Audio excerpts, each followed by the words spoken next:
Okay, what's going on, guys? And welcome to a brand new episode of Energized. Ross, what's the story, bud? I'm still waiting on that glove. Man, I haven't seen you since. You haven't thrown up for training one time since you won that bet, man. You keep on harping on about it.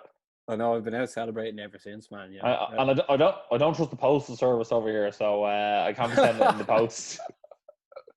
yeah. But if you are new to the show, make sure to like and subscribe. We have a very, very, very interesting show lined up today, and we are going to be joined by a special guest later on. Ross, do you want to say who it is? If it's not obvious. Yeah, hopefully we will be joined by Norbert Novenyi Jr. He's fresh off a win in Italy last week, and he's also a good teammate of Michael Venom Page, who's a good friend of the show. He won there in Paris, so we'll be getting into all that with him. So hopefully he joins us later. Yeah, he's an up-and-coming star from England, so that's going to be very, very interesting. We've been friends for a while, and it just seems like this is the perfect time to have him on, especially training with MVP. I'm sure he taught him everything he knows on the ground in wrestling. Yeah, exactly. But Ross, like speaking of English fighters, Darren Till is making waves on the internet again. Before we get into exactly what he's saying and to Mike Perry and everything, is he the funniest man in MMA? I would have to say he's naturally the funniest person in MMA, definitely. Like Derek Lewis is up there as well, you know what I mean? Okay. But if you put the two of them, side by side and a sort of slag off, I think Darren Till will win. He's definitely the wittiest. He has the quick wit humor that people love to see. And also, like, he calls it as it is, to be honest. He sort of came out with two brilliant things this week. He said he's going to batter Jack Hermanson. Then he's like, right, then I'll fight Chimaev, and then I'll fight Adesanya. And I quite like when someone lays out their path, because then once someone lays out their path, I think the fans go, if you can beat those two people, he deserves a title shot. So therefore, he's almost created his own path to a title. And I really, really like that. And the other thing is, which is like Darren Till won, is he's offered Mike Perry $5,000 to corner him at UFC 255 against Robbie Lawler. I don't even know what to say. Like, I don't know what's actually funnier. The fact that Mike Perry, like, low-key hates Darren Till but also loves him at the same time, or the fact that Darren Till loves Mike Perry no matter what. Do you think it annoys Mike Perry that he actually does like Darren Till under it all? Like, he has to. Yeah, well, he's saying he's going to, like, beat Robbie Lawler and then go up to 185 and smash Darren Till and then take the belt off Adesanya. Do you not think, like, having Darren Till in his corner mightn't actually be a bad idea, but it would also get him way more eyes on him as well? Well, first of all, he gets an extra $5,000 cash, right? Yeah. He has another corner spot that he can sell for another amount. Between his missus, Darren Till, and whoever else he gets in the corner, we'll just say it's a random fan. It's not a terrible thing to actually get the $5,000 off Darren Till, but it's also quite good that he has someone in his corner who knows what they're talking about. That's the thing. You know what I mean? And I think Darren Till, like, with his competitive edge, will want to be on the winning side. You know what I mean? So he'll actually give him good advice. How much do you think it is actually worth to get that experience? Because I know there's going to be no fans there, but imagine, like, you were in Connor's corner when he was fighting Jose Aldo. You know what I mean? Just something like that. Like, how much is that actually worth? Well, I think the value depends on who you're cornering, because you're only in the cage for that one fight. Like, you're not there. You don't actually have a cage side seat. For the rest of it, you're in the back. You know what I mean? Now, a lot of people pay a lot of money to be in the back as well, running around with all the guys. Like, we've been there, we've done that. Been behind closed doors with all the fighters, and, like, it's serious work. We've done it a few times. And you're a thought of heaven. Yeah, well, like, we did in New York, we did in London, we did down in Cork. You know what I mean? Like, we've done a few times now. It's not like, it's almost the norm to us when we go to an event now. Yeah, it is funny. It is funny the amount of stuff that's happened to us through doing mixed martial arts videos and interviews and podcasts and stuff. It's crazy. Well, we probably met more fighters in the space of an hour than some people have in their lifetime. which is like, look, something we don't take lightly either. Like, we're No. have the opportunity to do that, but we actually put ourselves in those positions to make that happen as well. So, Well, you do it. You do it. And you're pat like, on the back to us. Pat on the back to us. no, you do it. You're like, we're doing this, and I'm like, all right, Grant. But yeah, it depends on who you're cornering. You know what I mean? Like, if McGregor sold a corner spot for the Aldo fight, or even better, the Alvarez fight, I'd say the Alvarez fight would have been even bigger, because like, I think going into the Aldo fight, people were still doubting him. Yeah. As opposed to the Alvarez fight, people were like, it's the bloody best. You know what I mean? Yeah. So therefore, I think like that could have been over $100,000, I'd say, to do that. You know what I mean? Yeah, because on title fights you get 4 cornermen. Yeah, you do. Yeah. So, but like, you know, Mike Perry he's definitely a well followed fighter. You know, he might get $10,000 off someone to sit in his corner, especially that you'd be going to an event during COVID time, so you'd actually be part of an event during COVID time, so you might actually get more, because you know some fans are like dying to see an event. They would actually get to see the event if you went and cornered someone. Yeah, like for instance, Fight Island right now, that would be like the best thing to go to. Like, just to actually witness everything, what exactly is going on, eating the great food, having the lovely weather, you know, that'll be amazing. But even going to the Apex, because like you'd be like seeing where the Ultimate Fighter is going to happen. You'd always be like a little UFC tour for yourself while you actually going to corner someone in the Apex. Well, what would you rather? Do you go to Fight Island or Vegas? Well, I feel like if we ever go to Vegas, we could like blag our way to get a tour of the Apex. So I'd rather go to Fight Island, to be honest. Watch that space. Yeah, so $5,000, Darren Till. Darren Till in Mike Perry's corner. Do you think Mike Perry wins against Robbie Lawler? And that's a big if. Does he call out Darren Till, who stand there in his corner? I don't see this actually happen with the Darren Till situation. I think like he's like, he might be outbid. Yeah, first of all, definitely yes, but also I saw that Mike Perry's girlfriend has been getting all these like terrible DMs saying like from just random keyboard warriors saying disgusting shit, and it's just like he blames his own Darren Till. So I don't think that's actually going to happen. But it was just an interesting thing to think of how much would it cost. Obviously, it fluctuates between who's fighting and like whether or not it's a title fight. But one thing's for certain, I know I mentioned the Jose Aldo thing, but you wouldn't even have the chance to go into the octagon and then be like, "Come on, man, you can do it." You know what I mean? Yeah, you really wanted the last first round. You can, you know, show some of your skills. Here's some water. Spill the ice everywhere. Yeah, definitely. Robbie Lawler is a good fight though for Mike Perry. I like that, and that'll happen in Vegas as well, because that's UFC 255, so it won't be a Fight Island fight. So there's definitely a lot of rich people in Vegas that probably might go, you know what, I'll give $10,000. Yeah. And also, I think it depends on what is the main event at UFC 255 as well in November. So, what do you think it's going to be? Event. Well, you know, Conor McGregor said he'd fight Dustin Poirier at the main event of UFC 255. The main event, it's well worth paying $5,000 to corner Mike Perry to be in the same building for the Conor McGregor fight. That's actually 100% true. Do you think this will actually happen, or someone will take this opportunity? Because like, what happens if it happens once? Then other people are going to want to start doing it, and then it could turn into a shit show, you know? Or do you think it'd be like a once-off thing, like the BMF belt? I don't think it would necessarily be a once-off thing, but I don't see a lot of people doing it if they take themselves super serious as a fighter and they're going to actually go for a belt. So you might get your sort of very good athlete, decent fighter, funny person doing it.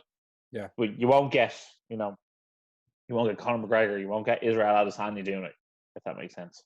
Yeah. Who'd be your ideal person to go in with? Am I fighting, or am I another corner? No. Just like you're either walking in behind holding the belt, or like you're. Oh, who am I cornering? Yeah, not who you're fighting. Like, obviously, CM Punk. No, I think I'd corner Kazmat. I go smash, and then he'd smash, and then I look brilliant. That's actually very true. Smash. Yeah, so I was like, nailed it. Yes. Who else? Give us another one. That's a great answer. I go Ngannou. Just punch him really hard. It's like, fucking knew it. Brilliant advice. Do what Mike Tyson told you to do. Yeah. I don't know what that was, but it'll work. It's just end his life. Yeah. But yeah, $5,000 seems like very little. How much do you think that could go up to? Maybe 15 grand. Because you actually get into the event when you do it, which you can't actually do at the moment.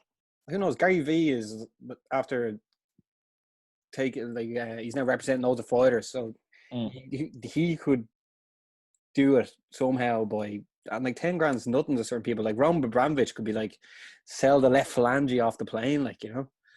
Yeah, but, exactly. Jeez, man. But he could say to Frank Lampard, I would go, right, I want you to give a 10% fine to Ruben Loftus-Cheek this week in his wages, because I need that to go over to Vegas. I'll find Kepa. That'd be grand. But is there any other main news, Ross, from the week? Because like obviously before we get into all the action, is there anything else that you saw that broke the internet? Well, that KO, actually, we'll get into that as well. I'm looking forward to that. Conor McGregor versus Dustin Poirier is probably the most breaking news. Yeah.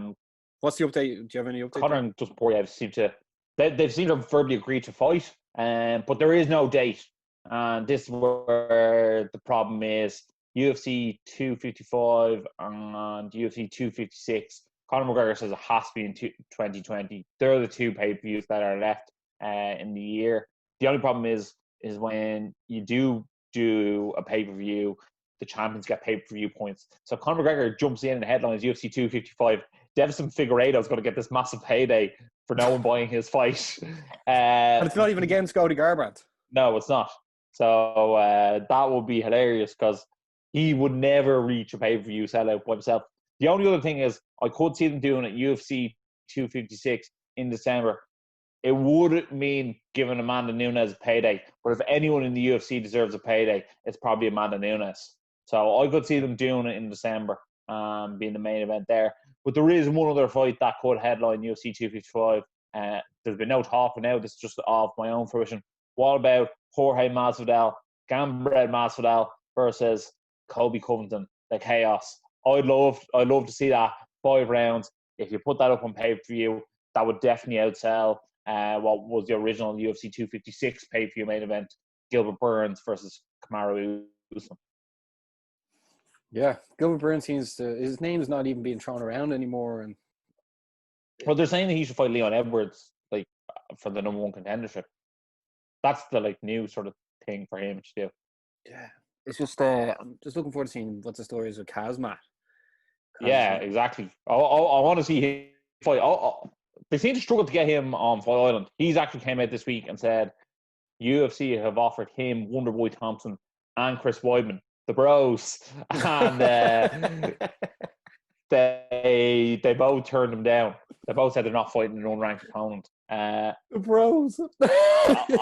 I'm not being bad, right? But if I was a top talent right now, I think I'd try and fight Kazmat now because realistically, you're going to end up having to fight him in 2 or 3 fights time. I'd rather get him now than get him in a year or 2's time because he just looks better and better every time he walks into that octagon.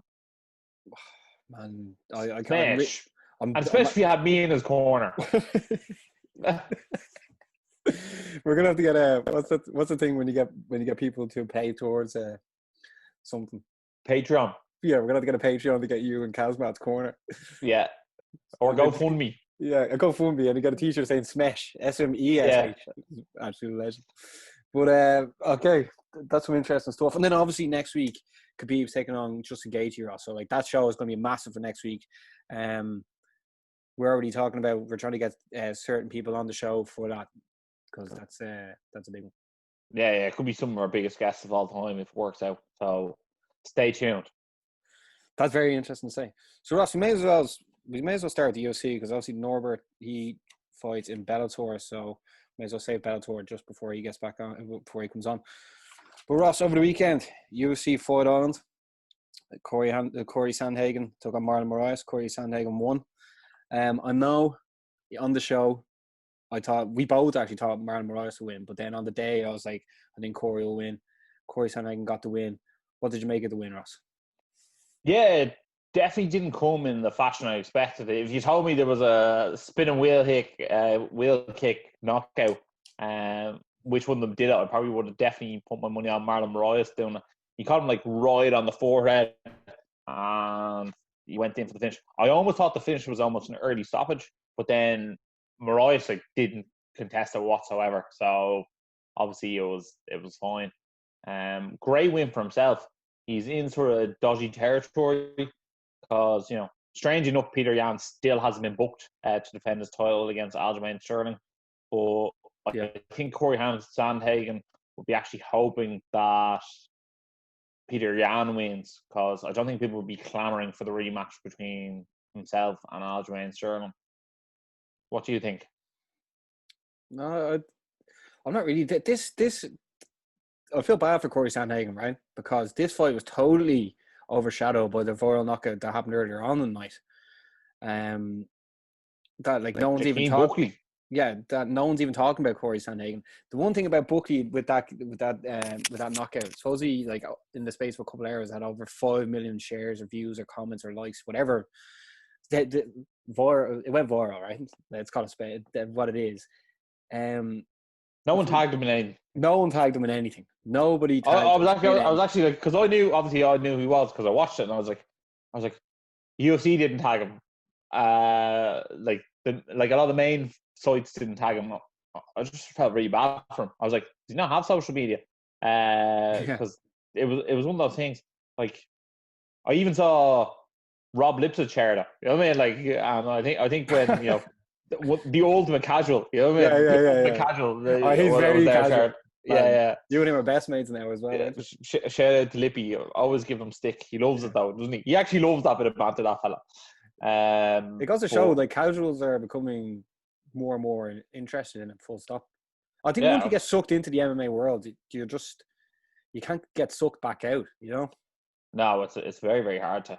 Yeah, it's very hard. But look, that was a phenomenal knockout. Probably the best knockout I've ever seen.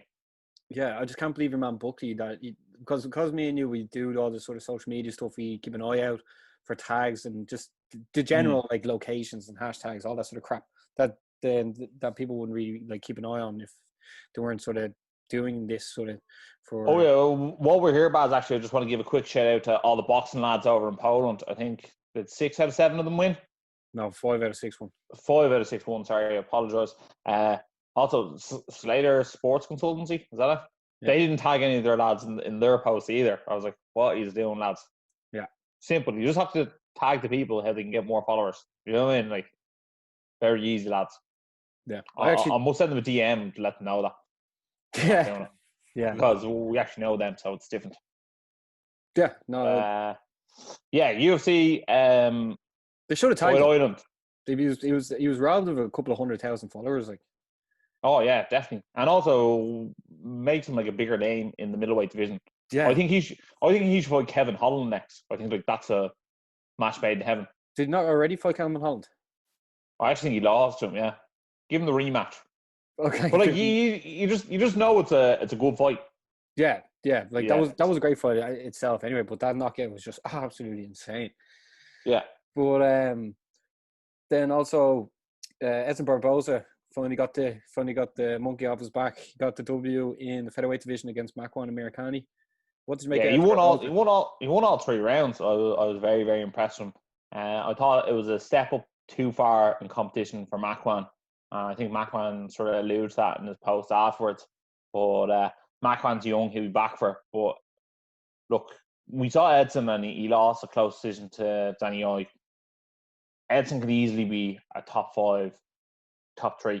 He could beat Volkanovski in a fight. I wouldn't put it past him. He's one of the best fighters in the featherweight division already. Yeah, as soon as he moved down there. Striking is so clean. Like there's also some very interesting matchups there from next. Like you could definitely do Max Holloway versus Edson Barboza. People would definitely be getting for that. You could definitely do him versus the winner of Korean Zombie versus Ortega this weekend. Like there's plenty of opportunity for Barboza to get in there again. Yeah. Then also shout out to Tom Aspinall, the English Frank Mir with the win. Ross, how far do you think Tom Aspinall can go? think I was only saying this the other day. I think he could definitely hang around that top 10 for a very, very long time. Whether he becomes top 5 or world champion at some stage, I'm not too sure. At the end of the day, it's quite hard to predict the heavyweight division because at the end of the day, we've seen so many guys just get knocked out once and then like their chin is gone forever. So hard to tell. And then they but stay he looks forever. Yeah. But he looks very, very good. So I think it's almost going to be sort of level by level. We'll see him go up. Yeah. I think he hasn't sort of fought a top 25 guy yet.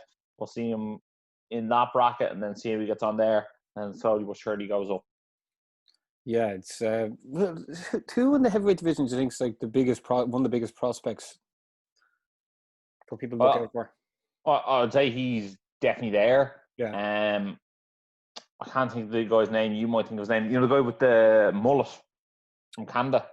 I do know what you're talking about. Yeah. I think his name's like Asker or something. He definitely does look very, very good. But the heavyweight division has always sort of been an old man's, hunting ground. I think Cyril Gain is fighting this weekend. Heavyweight, he looks good.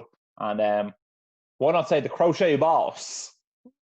Just because, why not? Hold on, are you talking about the big huge fella? Yeah, the fella who knits the hats for his opponents. What's his name again? I'm actually not too sure. Oh, he was in the Ultimate Fighter anyway. Yeah. But knitting the hats. What a legend. I think his name was, for some reason I'm thinking of Marcus, but I could be wrong. But then, Marcus Green. Oh, there we go. Yeah.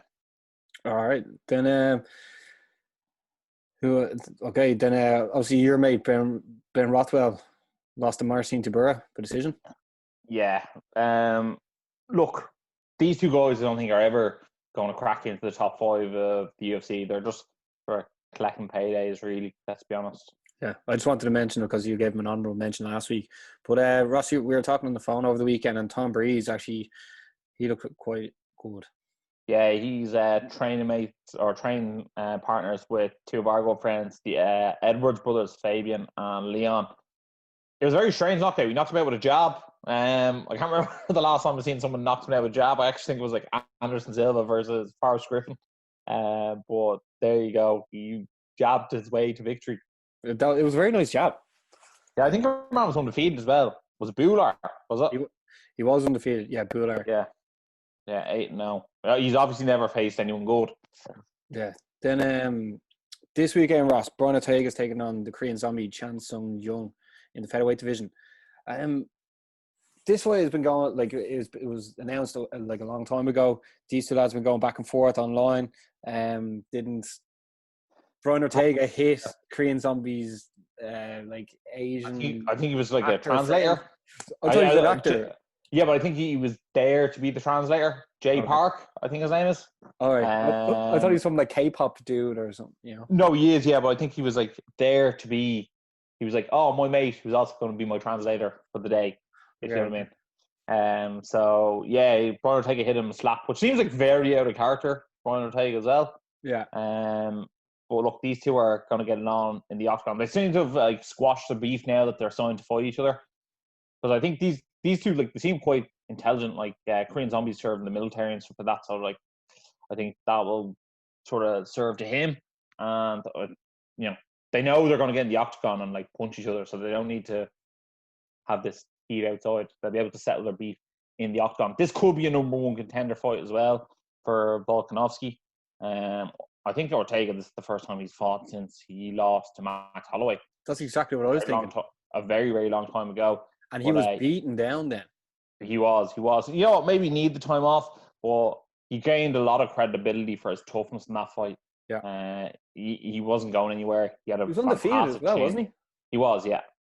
So I think he's 13-1, if I'm not mistaken. And then Korean Zombie, like, he's just got knockout power in both hands, and he's been in so many like fight of the year candidates. I just think this one could be an absolute war. I do sort of fancy Korean Zombie to get the nod here, just because he has some very good jiu-jitsu skills himself. So I think he won't easily get trapped in Brian Ortega's jiu-jitsu game. But in saying that, people like Cub Swanson also are Brazilian Jiu-Jitsu black belts, and he got caught out by Brian Ortega. I just think Korean Zombie's that step level ahead, and he's got an elusive twister in his own sub arsenal, which is not something many people have. Was it Korean Zombie's last fight? He did like the spinning elbow. Last, just as the fight was about to be over. No, that he got caught by a spinning elbow by Yair Rodriguez, and was that lost at 4 minutes 59 seconds of the 5th round. Oh, boom! Oh, yeah, that. So I think maybe he's beat Jeremy Stevens since then. I could be wrong. Well, Korean Zombie is always in fight of the night. There'll be 50 grand going in his bank account extra on top of his fight person, no matter what. He's a massive following as well, doesn't he? I always see Brendan Schaub mentioning that like Korean Zombie t-shirts like always get sold out so quick. So this could be huge for Brian Ortega's like Asian market to invest in, because like obviously Brian Ortega has basically everything. Like, yes, the looks, the skill. He'd be very marketable over in Korea. I mean, well, over in Asia in general.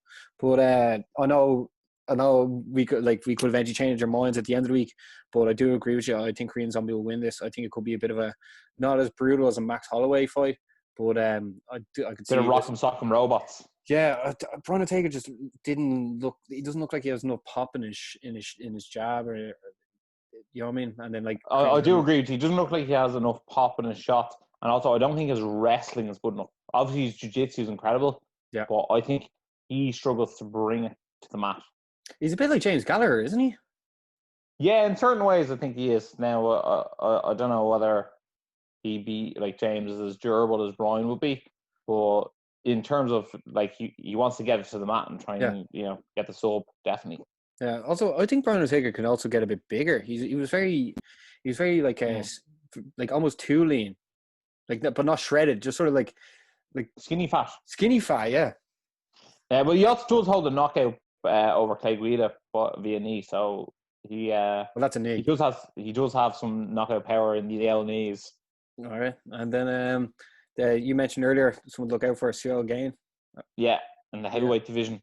The Frenchman, he looks like he could be one to look out for in the future. Now, I say that now, and he could get knocked out on Saturday night. Like that's what the heavyweight division is all about, really, these days, isn't it? Yeah, it is. So, don't shoot me if I got that wrong. You will be shot. Rossliga in Caden Chugigan's taking on Jessica Andrade in the flyweight division. That should be all right. But Ross, there's this fight here: Jim Crew taking on Modestas Bukauskas in the light heavyweight division. I think this is going to be quality. Yeah, definitely. Especially impressive Bukauskas was on his debut. Yeah. I was very, very impressed with him there. Former Cage Warriors champ. Yeah, and Jimmy Crew, like, I think his only loss is to Misha Serkinov. Look, these are two of the youngest, hottest prospects in the light heavyweight division. Yeah. I'm almost surprised UFC has matched them up so early in their career against each other. Yeah, I agree, man. 100%. Jimmy Crew obviously coming out of Australia, and then I think Jimmy Crew's New Zealand. I think Dana White's Gender Series. I think that's where they found him. Okay, and then Bukauskas, is that how you say that? Modestas Bukauskas. He's Bukauskas. He's fighting out somewhere out of Eastern Europe, if I'm not mistaken. No, he's Lithuanian but English. He fights out in he's English. Like he speaks like. Boy, he's as you said, Cage Warriors champion. He looked very, very good. I think he's undefeated, and Jimmy Crew only has one loss. So the winner of this is definitely one to look out for, and could one day be walking around with UFC gold around their waist. Yeah, I find it weird the way Jimmy Crew's doing. So like he's doing very well ever since he got into the UFC, and he's from New Zealand, but he never seems to be in that clique with Adesanya. I know they mustn't be in the same gym now, but it's not really like Team New Zealand. Like he doesn't seem to be part of that. Because he is Australian. Because I just looked it up. He's not from New Zealand, no.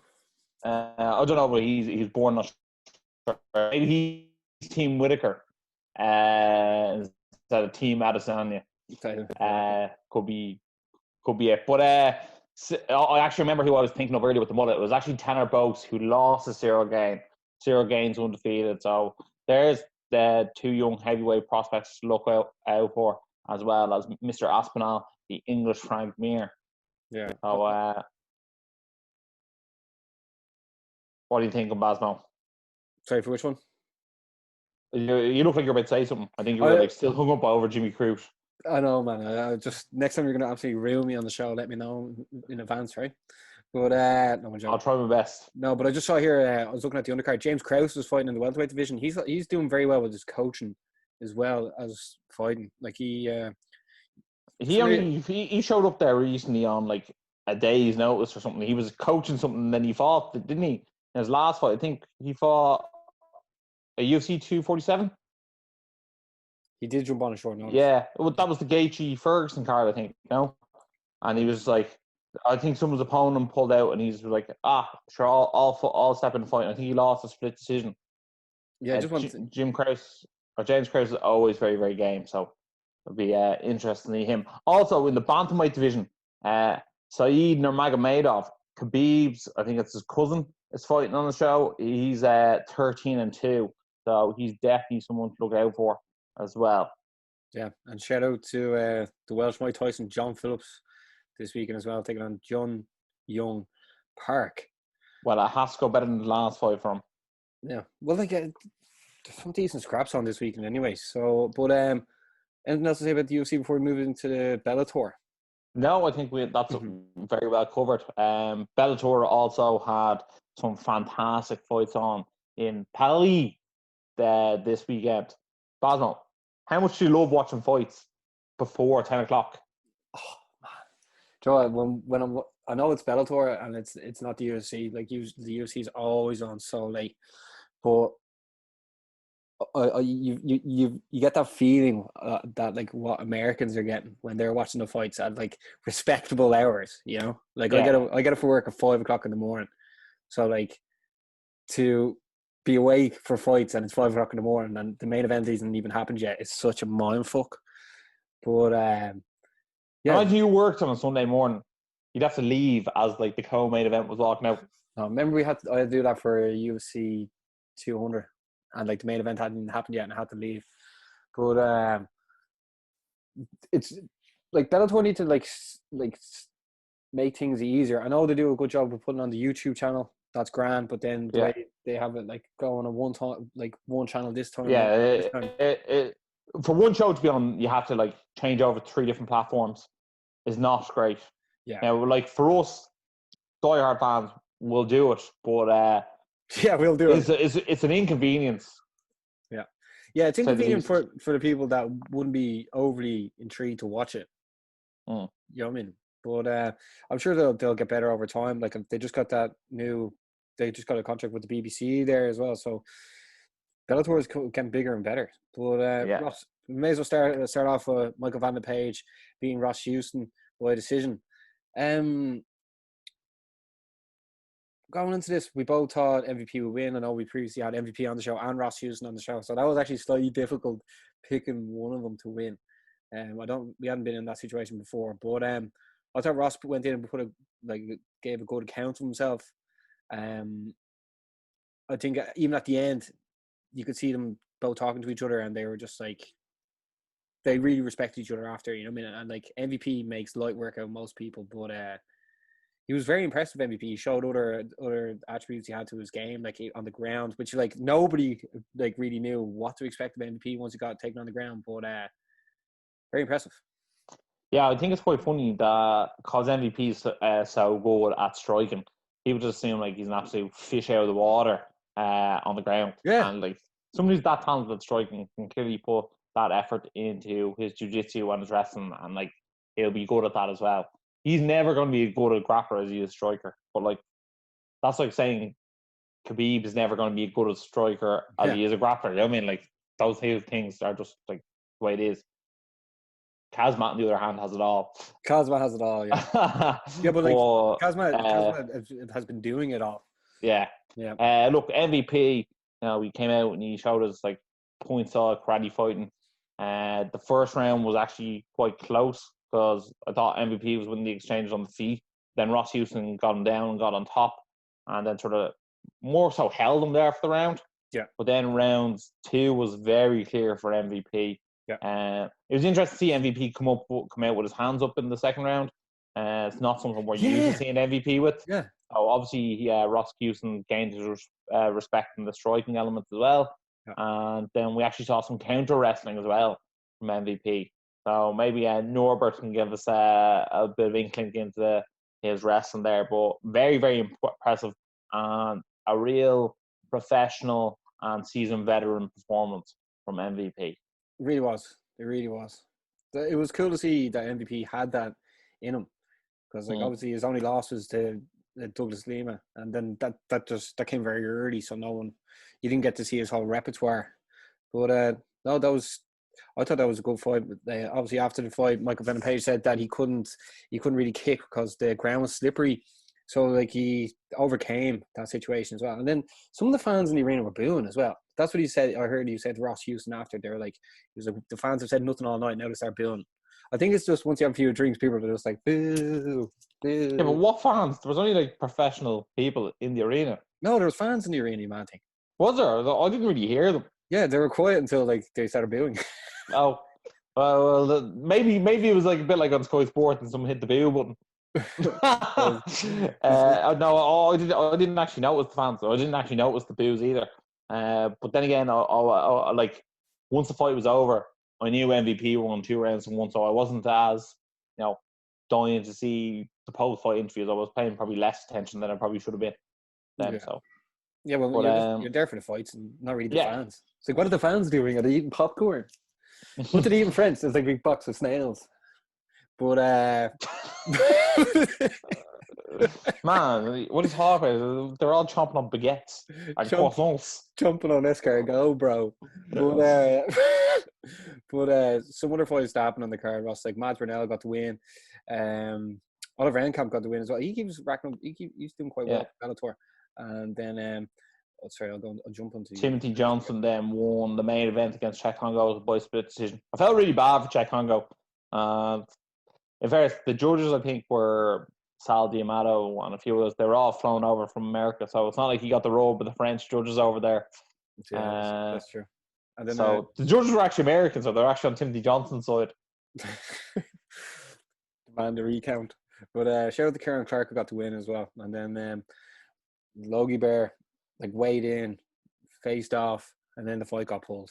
It must be like as if fighting someone couldn't be hard enough to build up, but knowing that like you could have your gloves on. Same way Dylan Moran had it over in Mexico when he went over, and then he was ready to go out, and they're like, "Oh, it's off." Like you're literally not in a fight until the two of you are actually in the octagon. It's so crazy. It must be such a mind fuck. Absolutely, and especially considering cards are few and far between at the moment, and like Bellator will probably be at least another month before they come back to Ireland. So I mean, he's already cut the weight, and cutting weight over and over again is definitely not good for you. Yeah. What was the overall record that John Kavanagh had with SPG over there? It was like 16 wins, 3 losses. I think not far off it, to be honest. I don't know if it was quite as many as 16 wins, but it was definitely in that region. I'm trying to think. Kiefer lost. I can't really think of anyone else lost. You? No. Well, we'll move on anyway. Yeah, but, I think it was like 13-1 going into that last one. Yeah. Then okay, so I know there's UFC on this week. If you enjoyed the show, by the way, make sure to like and subscribe. Ross, we have UFC on this weekend. Bellator is actually on Thursday this week, being headlined by Chris Cyborg against Arlene Blencow for the featherweight world title. Is Chris Cyborg going to lose, Ross? I'll bet you. I'll bet you another glove she wins. I'll bet you a Creighton Monster that she wins by knockout. Oh, that means I'm going to have to give back this Creighton Monster that you owe me. Also, Patricky Pitbull's fighting on this card as well. He was originally meant to fight Peter Creedy. Then that didn't work out so well. Yeah, I think Peter Creedy got injured for that. Yeah, that's actually not good news. And then Ricky Bandejas is taking on Leandro Higo. Now that's a very interesting fight in the bantamweight division, Ross. Yeah, definitely is. I think if Ricky Bandejas wins, maybe he rematches against James Gallagher. If Alejandro Higo wins, maybe that's who James Gallagher fights next before James Gallagher gets that title shot against Juan Archuleta. Because there's been a bit of back and forth there as well. Leandro Higo is also out of the Pitbull Bros team. So there's a bit of beef there. Yeah, that's definitely. Would you say James got to rewatching that fight? Potentially. I don't know. Like, it's not always the easiest thing to watch Bellator over in Ireland. Yeah. So, like, I'm sure if it was on Sky Sports, like it has been previously, he would watch it. But if it's not, maybe not. Never know. I'm sure he is. You know, if you learned anything from Connor used to watch everything that went on in his division. So I'm sure James does the same. Yeah. Then the people's, the almost the cowboy of Bellator, Joe Schilling, is fighting on the prelims. A record of 4-6, but like he loves a kickboxing fight, but he also loves smoking fags. So it's like he's a badass. He is. Who's he fighting? Curtis Millender, 18-6.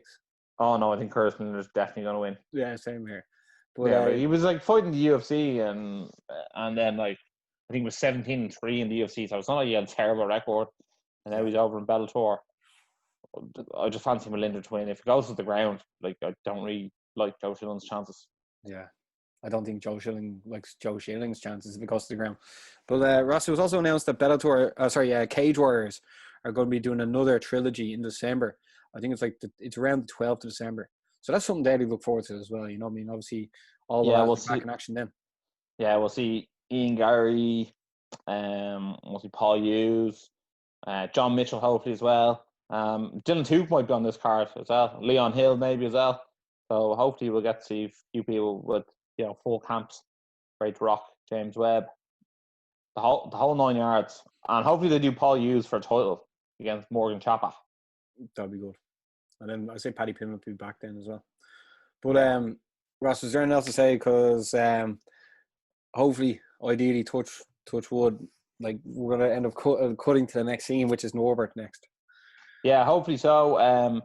If Norbert doesn't show up, hopefully you enjoy the show and make sure to like, share, subscribe, and stay energized. But if not, guys, here's our interview with Norbert Novenyi Jr. So Ross, the main man, is here now. Norbert Novenyi Jr., how are you doing? Fresh off a win in Milan, fresh off the plane from Paris, France, watching MVP do his business.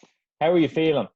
I'm very good, man. I'm a bit tired. I'm not going to lie. It's been a long 2 weeks. But, yeah, finally I'm back. I'm just, I'm quarantining, so I'm just waiting to go back to training again properly, start sparring and stuff. Unbelievable. And 2-0 for the lads over there. You know what I mean? Clean sweep. Which did you enjoy more? Getting your hand raised in Milan or enjoying Paris and watching Michael do his business? Yeah, it's it's very similar but very different experiences. Always in my fight, I put the effort into it and I put the work in. It's nice to finally have it paid off and get a W, but also I love seeing my teammates win and I love to see them succeed. So they're both very similar but very different experiences. So, but I'd say probably my fight. I'm a bit more happy about my fight at the moment because obviously I needed it. I haven't fought since Dublin, so yeah. Before we get into the weekend, last week your fight last weekend. I remember we were at Bellator Dublin. You're taking on Will Fleury. Our mate. Our mate. And then when you went in, and then just those overhand rights just kept landing on Will. Now, we're friends with Will, so hopefully he doesn't take that badly. But, myself and Ross are this chap is the real deal. And then we found out you're only 20. So I was 19 at the time, maybe, even. The 19, yeah, I was 19 at the time, yeah. And it was, myself and Ross, we've seen a lot of, young talent coming through. And we couldn't believe what you're doing. So, how long have you been doing mixed martial arts? Because, obviously, we're big fans of your dad's movie with Arnold Schwarzenegger, but what's Junior? How did you get into it? Because your whole game seems very well rounded. Yeah, thank you. Well, I'll start basically my dad made me do as many sports as possible to have a great movement culture, I'd say. You could call it that. Yeah, it made me do dancing, karate. So I started with karate when I was like maybe 2, maybe a little bit younger. So I started Just like barely very young. standing, that fella's throwing the side Yeah. kicks. So I was actually doing the whole session. So that was the mad part, because like most kids, they were playing around wherever. I could stay there. I did like an hour long training of karate. So yeah, so I started with that. Then he was trying to get me into wrestling early, but I just didn't really like it. So I ended up doing basketball for a long time, and he opened his gym in 2010, I'd say. And from then I fell in love with the sport, and since then I've probably like 10 years now that I've been doing it properly. And has this all been in England as well? Because obviously he's won Olympic gold in Moscow as well. Yeah, so I moved to England in 2014.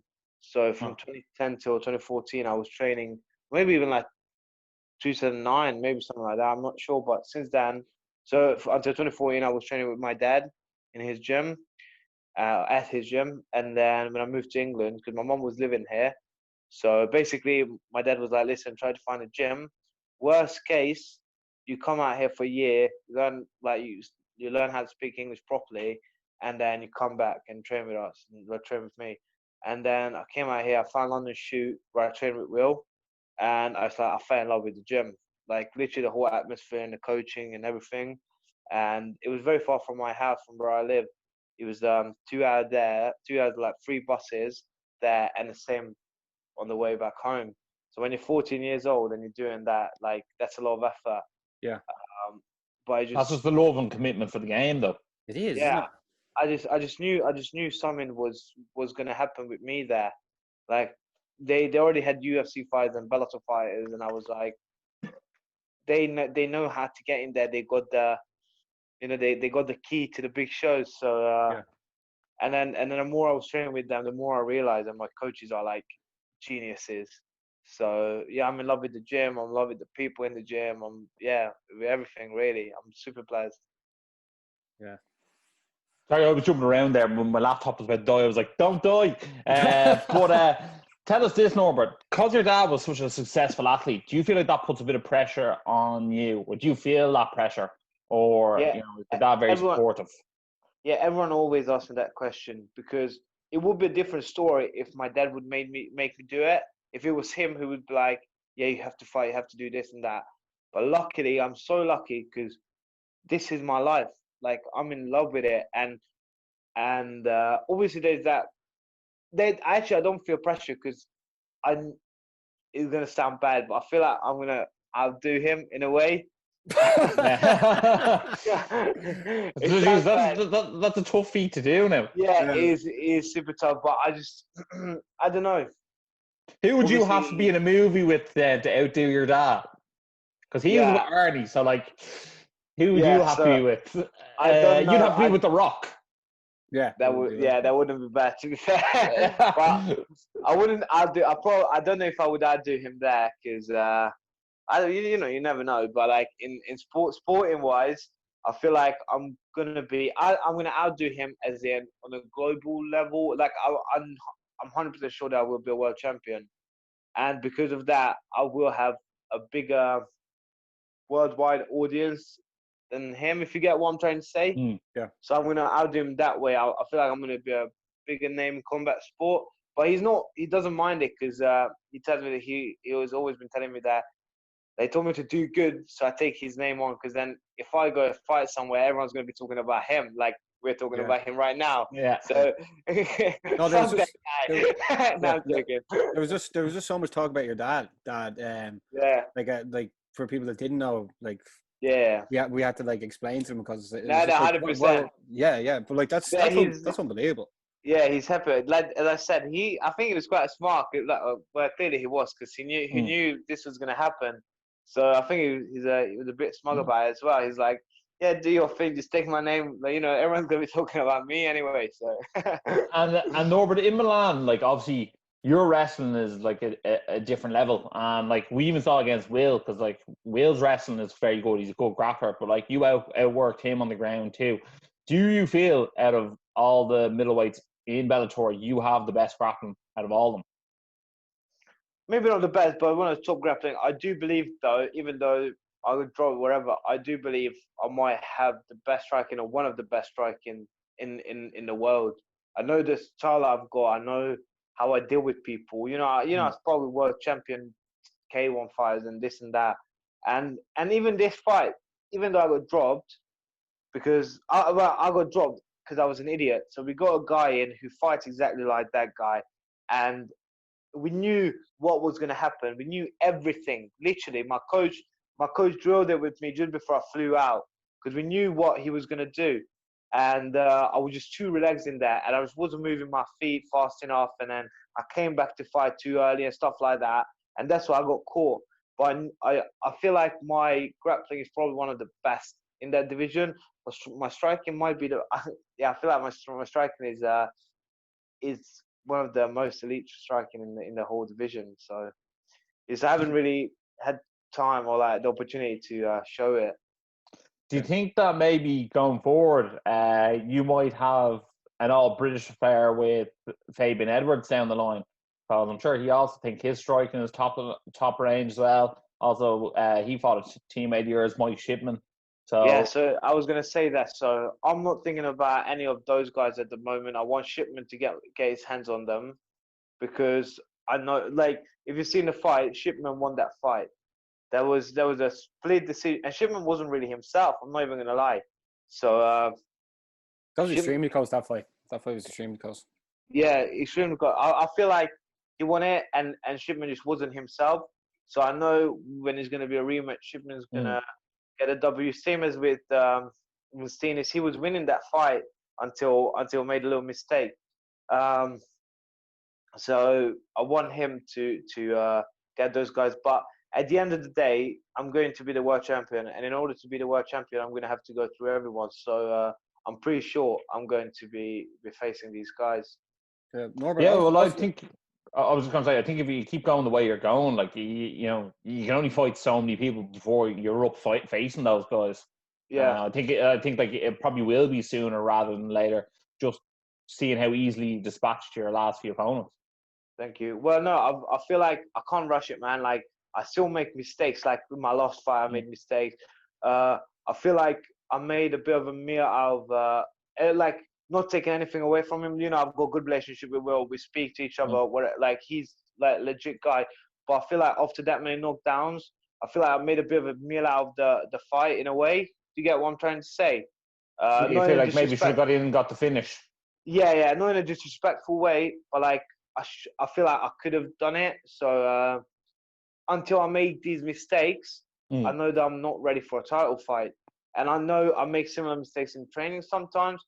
So until I'm making these little mistakes, I know for a fact I'm not ready for a title fight. Because when I go into that title fight, I don't just want to go in and go decision. I literally want to go through everyone. Like I want to show my level. So, but that's a lot of work. Because Musasi and all the top guys in Bellator, they're all super tough. So I've got a lot of work to do before I can say that I'm ready to go in there. Yeah, well, I never think there's any harm in taking your time, Basmo. What do you think? Pardon? Say that again. Sorry. No, Ross was just saying there's no harm in taking your time. Just 100% not. Like you're barely even able to drink over an American, Norbert. But I have another question to follow up on this question here. What was it like to fight in the Tree Arena? And like, do you think you'll ever be able to match that atmosphere again? I don't know. I want to go back. It was unbelievable. That was the best place ever. Like you guys are just fucking amazing. And I remember saying that after the fight as well, because wow, like my obviously everyone was booing, but like that's because you were doing the floss. Yeah. That was quite funny because if you watch the video, all you can hear is ha boo. But when I was walking out, I could feel the energy, and at the end, everyone was cheering. So hopefully, when I'm back next time, because I will be back, trust me. Hopefully, they will be cheering me. But yeah, it was just amazing. What an atmosphere and what crowd. Yeah. The only place I could kind of match it to was Japan. Page was fighting because I was out with him, and it was literally the opposite of the spectrum. Like they were super quiet, but like that was amazing as well. I was there when we got to arena, it was empty, and we walk in and they're literally doing Fedor's walkout. So just practicing the show, and I'm not even gonna lie, I teared up a little bit because it's such a big thing. Like, I watched him growing up, and on Xbox I always played as him and against him, and now I'm in top of the arena. His background thingy, his walkout music is in the background. Kind of teared me up. So those two places that I really want to fight, and Madison Square Garden. So we'll give you the heads up on what walkout tune to come out to get the crowd going. Yeah. Okay, cool. Thank you. Norbert, also, you just mentioned there you were over with MVP in Japan. Like, and earlier on the show we mentioned that MVP's ground game looked way better than we actually expected. And we were saying is because he's training with yourself. Like, how close are you training with Michael these days? And like, are you helping him develop in the wrestling? I mean, I don't really need to. He's wrestling. He gives me hard work. People don't see it because of his style, whatever. But this fight, obviously the canvas was so slippery, he couldn't really be himself. So he had to go back to basic boxing, and then he could showcase his grappling skills off, which is he's got super high level grappling skills, and a lot of people don't know that. But like, as you can see, the Houston's supposed to be a grappler, I think, and Paige is out grappling him. So you must be really helpful in the camp though, for him to bring you to Japan as well and to Paris. Like, you must be better than, like, closer than just friends. I'm sure. I think it's kind of goes both ways, but he's like a big brother to me. But he goes both ways. He helps so much in my training and MMA as well. And even on the ground, like, even if I make a mistake, he's like, "The hell are you doing? Do this instead." Like, obviously, I can help him with little bits where I feel that would work for him, or like, let's say we're doing a technique together, and if it doesn't feel right, I tell him like, do this and instead of that. But he does the same to me. Also, it's our coaches who are masterminds. So, but we help each other out because obviously there's a big competition between us in training. So it must be unbelievable to be sparring MVP as well. Just his stand up is so outrageous. You can only compare it to someone like Anderson Silva or even Wonderboy. So like, you having that like being used to that, which would be strange to him. Like, imagine saying I'm used to that style. Like, that's crazy. But that's how after all those years of sparring, that's why I picked up the hands down style as well, because I just seen it work for him so well, and I feel like because he gives me so much, because he's 10 times world champion or something like that. He's literally he was the best in the world in that as well. So he gives me like advice on stuff that helps me pick it up like this. That for other people it would take years. I feel like because of him and not because of my coaches, these little things I can pick them up way easier. And that's why I realized it works for him so well against me. So I guess I'm going to have to do the same thing. And Norbert, another person we've had on the show, a friend of ours, who also shows up to shoot fighters every now and then, is Big James Haskell. How's James Haskell getting on? And do you think he'll make his Bellator debut this year, or do we have a while to wait for that? Yeah, I mean, James is a lovely guy. Like, I love him. We always message each other as well. He's got great banter. Yeah, so that's great. Good. He is so great. That's really good. Yeah, I think COVID kind of messed it up a little bit. He's messed the Bellator debut up a little bit. Hopefully he's gonna debut soon. Or I heard he got nervous when I called him out. Pardon? He got nervous when you called him out. Yeah, he was afraid to lose to someone with a dad bod, Okay, I'll message him after that. I'll ask him that. If that's true, he's super talented as well. These guys are natural athletes.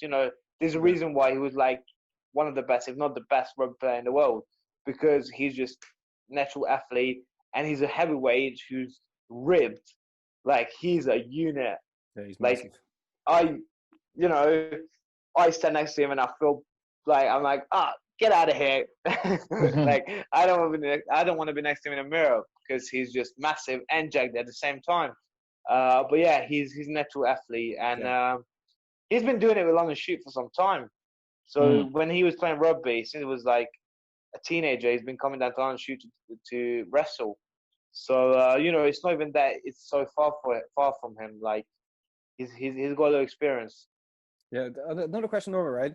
Like obviously your style would be more of a freestyle. When you're in the cage, would you have a set plan of exactly what you're going to do or practice, or do you just have enough confidence in your game that you can just go and get the win? I've got enough confidence in my coaches. Obviously, we got techniques and pieces that we do in training, and I know I can do them in a fight. But when my coaches are in my corner, I don't mind anything, because they will, like, sometimes I don't even think. I just pay attention to what they're saying, and I just do what they tell me to do. So and literally the only time I make silly mistakes is when I don't listen to them. So let's say they say something like go behind him wherever, and I go for the submission wherever, and I mess it up. And that's when I realize, like, okay, I should have listened to them. So I've got a lot of confidence in my coaches. Obviously, my game as well, because I've been in places like when I fought in the States, I was really ill, so I couldn't really hear them clearly. So I had to be because I couldn't hear anything or see anything when I was fighting. So I had to rely on my instincts. In Dublin, it was a little bit hard because obviously the crowd was amazing. But luckily, I could hear them as well. But the crowd was super loud. And here it wasn't.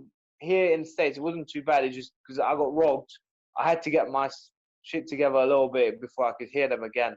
So I just tried to listen to them and do what they tell me to do. And Norbert, I just want to ask you on one of the biggest fights in Bellator history coming up. We have Lima fighting Mousasi for the middleweight strap. Obviously, that's your division and your big bro MVP's division. Who do you think is going to get the win there? And do you think if Lima does win that fight, will that affect Michael getting the title shot next? So I think, to be fair, I think Mousasi is going to win that fight, because Mousasi is like a way bigger version of Lima. Mousasi is just, I generally think that he's the best middleweight in the world after me. And me. I'm a massive fan of Mousasi. He's really good. And Lima's good as well, but I feel like just Mousasi is bigger than him, and the size is going to go to his advantage. I think there's a way to beat Mousasi, which I'm not going to tell, just in case he watches it in the future. But I don't think Lima will do that, because that's not Lima's style. And I feel like Mousasi is going to win, and then Lima's going to have to move down. And who's he going to fight? Michael Page he has to fight, because we all know Page was winning that fight until that one mistake. So hopefully Page gets that rematch as well. And to be honest, there is no other fight to make, I don't think. That's what people want. There's no other fight to make. That's what people want to see. Exactly. Yeah. Well, who else? There's no one, no other big names there at the moment. So it has to be Page. But if he wins, he's not going to move down to welterweight. So he's probably going to try to stay in middleweight. So Page's going to have to move up. Yeah. If Page is moving up, I'm moving up as well. That's going to be phenomenal. And Norbert, just sort of finish up. What do you think is next for you? Do you have an opponent in mind next, or do you have a date, time, or place where you'd like to fight next? It would be nice to have a fight maybe end of the year or maybe early next year. Early next year would be maybe even better. We'll see, especially now with lockdowns coming back in England. I'm not sure about in Ireland. Yeah. So it's going to be a bit hard. But yeah, opponent wise, I just leave it to Bellator and my coaches.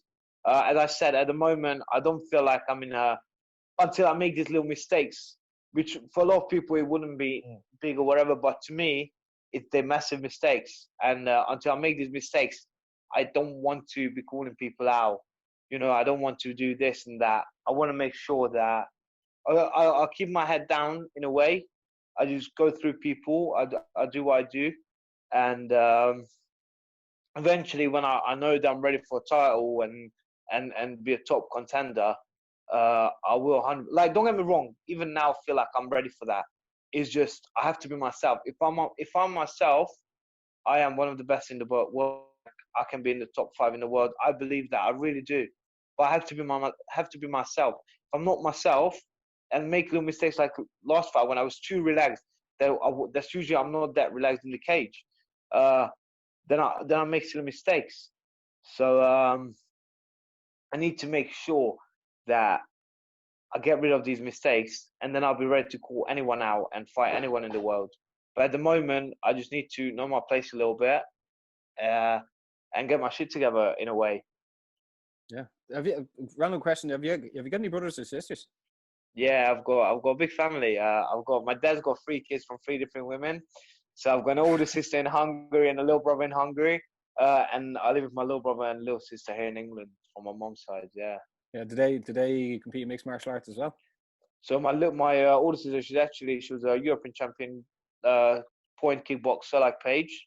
Yeah. So she used to do that. And my little brother on my dad's side, obviously, he's wrestling and boxing all the time because my dad. I generally think that my dad not even pressures him, but takes him to this like wrestling and boxing a bit more than he did with me in a way.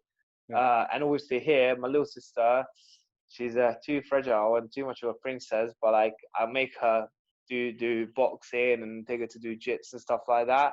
And obviously my little brother, I train with him all the time because he enjoys it as well. He enjoys 2 things, rugby and MMA. So yeah, he'll do what he loves. To be fair, I don't mind what they do. I just want them to be healthy and I want them to be happy.